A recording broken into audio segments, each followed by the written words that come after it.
بسم الله الرحمن الرحيم. السلام عليكم ورحمة الله وبركاته. أهلا وسهلا بكم في فيديو جديد. من حوالي أسبوع 8 أيام اتكلمنا عن عمارة الأزاريطة المايلة في اسكندرية.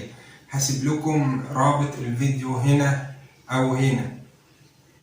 وللأسف النهاردة الساعة 2 الظهر فوجئت بخبر انهيار عقار في الإسكندرية في سيدي بشر في شارع خليل حمادة.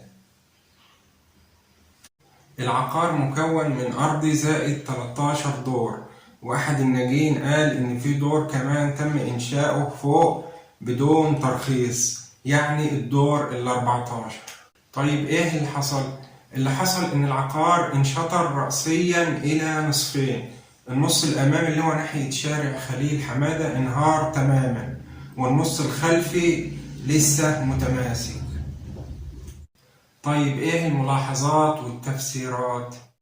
اقول لك انا، من شكل الانقاض تحس ان المبنى ده كأنه كان مبني من الطين، كوم تراب، مفيش فيه حاجة ماسكة بعضها. لما تشوف الانقاض وتشوف انقاض المباني المنهارة في سوريا من الحرب تستغرب. شوف الهيكل هنا متماسك ازاي. طيب ايه تفسير الانهيار؟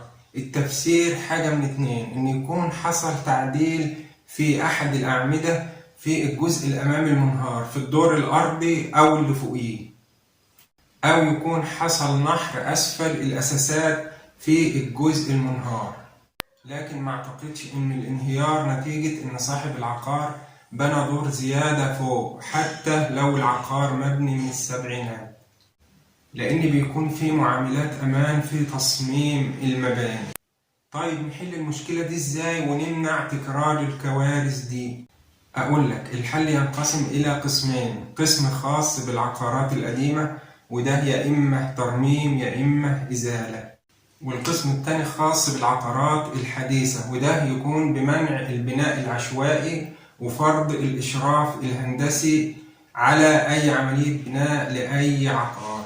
وفي النهاية بندعو ربنا بالرحمة للضحايا والشفاء للمصابين، وربنا يحفظ مصر. والسلام عليكم ورحمة الله وبركاته.